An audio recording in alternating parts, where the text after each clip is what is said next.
Hello, this is Alex Richter with another edition of the Sports Update here at the Oak. So, the Indians got their 22-game win streak snapped on Saturday night by the Kansas City Royals in Cleveland by a final score of 4-3. The Indians were winning in the beginning of the game, but ended up losing because in the top of the sixth, right fielder Lorenzo Cain hit a two-run double that ended up scoring the eventual game-winning run. The Indians are still way ahead in the American League Central and are guaranteed a playoff spot, unlike their Kansas City Royals, who are in the thick of an AL wildcard race with about 5 other teams that are within 5 games of each other.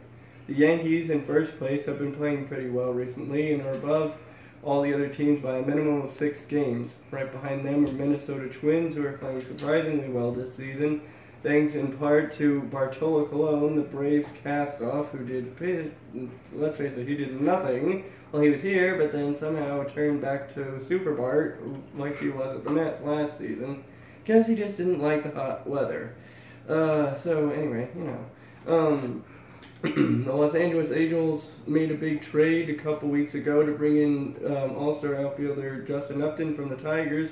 So far, he's hit 3 home runs since being moved to Los Angeles, along with fellow Brave Brandon Phillips, who's done all right since he's moved over there. He's knocked in a few runs and played pretty well defensively for the Angels, subbing in with another former Brave, Andrelton Simmons, up the middle for their defense. Another team that's in the thick of the race is the Seattle Mariners, who, even though they have most of their starting rotation out, should be getting Felix Hernandez, the ace of the staff, back pretty soon from, I believe, it was a shoulder injury that's kept him out recently. And the offensive power of Robinson Cano, Mike Zunino, and Kyle Seager have helped to power, and Nelson Cruz have helped to power the Mariners offensively to make up for their pitching shortcomings.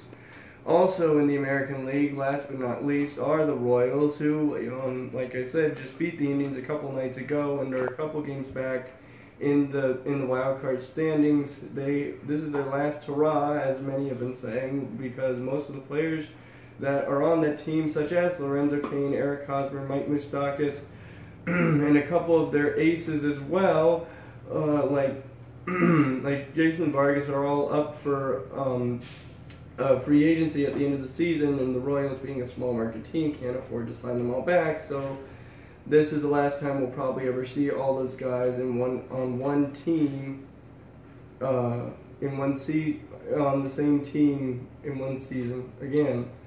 In local news for the Atlanta Braves, they just lost, unfortunately, the series against the Mets this weekend, losing 2 out of the 3 games, including today's game, by a final score of 5-1.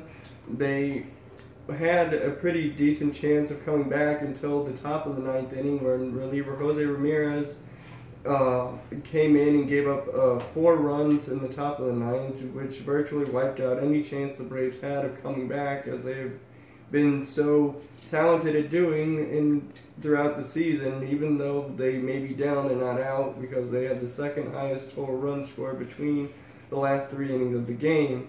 A.J. Ramos came in, and aside from giving up a walk and a single, he didn't allow any runs to score, and the Braves lost.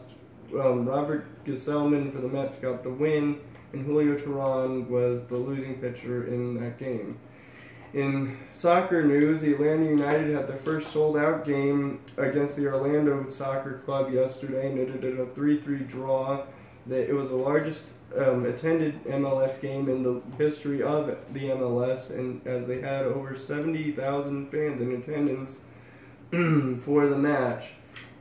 Currently, the Atlanta United team is in 6th place in the Eastern Division standings, and with that mark, they would, if the season ended today, they would be able to qualify for the playoffs, and would be playing as the away team against whoever the 3rd place team is in the standings.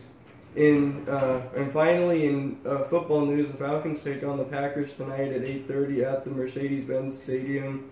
We're hoping to see a little bit more out of, obviously, Julio Jones and Devontae Freeman, because they didn't do that much last weekend, and the Falcons, should have probably lost that game, but only by some weird miracle did they pull out a victory against the Bears in Chicago.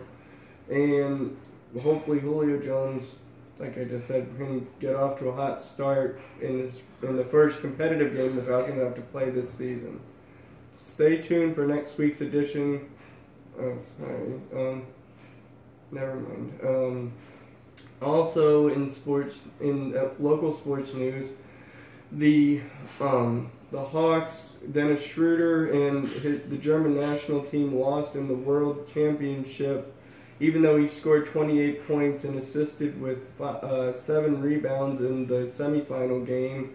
And the Hawks are looking to have a somewhat competitive season with the off-season acquisitions that I mentioned in my last update of Luke Babbitt and re-signing of Ersan Ilyasova. They start their training camp in a couple of weeks in I believe it's College Park, where they have a new training facility, and their season kicks off on their home season kicks off on October the 28th against the Denver Nuggets at Phillips Arena, but their first game of the season is on the road against the Orlando Magic a week before that on October the 20th or 21st. And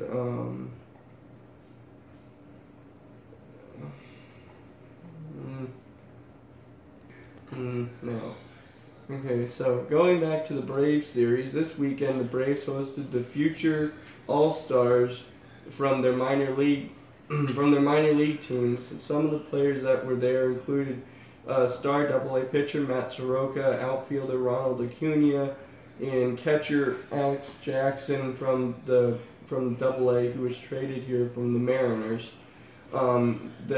The Future All-Stars Weekend is a new event that the Braves have been hosting only for the past couple years, where they do give the top minor league players in the for the Braves the chance to come out to the major league ballpark and get a taste of what it's like to be at the new ballpark and see what it's like to get prepared to play there, possibly, because they are going to be attempting to win a roster spot in the following spring training in March. When interviewed about what he thinks about the potential playing in SunTrust Park next year, pitcher Matt Soroka said he grew up a Braves fan and was local to the region, and he grew up rooting for the Braves, and he loved the stadium and said he was really looking forward to the opportunity to try and make the club next year, either out of spring training or potentially as a call-up at some point if anything were to happen where he would be called up. And he thinks that he has the potential to be a good pitcher for the Braves in the future, and that he can maintain a level of performance that would help the Braves win.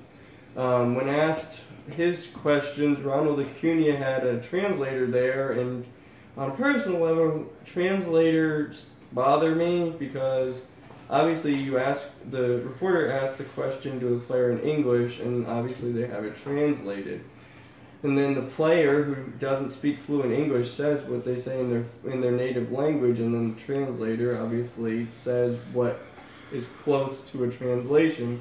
But who knows what the player really says? I mean, you can catch a few key words like the name of the team or, something simple like that, but 90%, if not more, of the response, you can't tell what it is. And obviously the translator tries to spin the answer in a positive or, as factual sounding way as he can, but I've never really trusted them. I don't know why, but I just don't. I think that if you're going to play professional sport in this country, one of your first goals needed to be able to start playing here is that you take at least basic English courses so you can pick up on how to answer general questions asked to you by the media. One example of this that's still pretty mind-boggling to me is Ichiro Suzuki, who's been here for 15 years, and he doesn't know how to speak a word of English. So, you know, that's just ridiculous.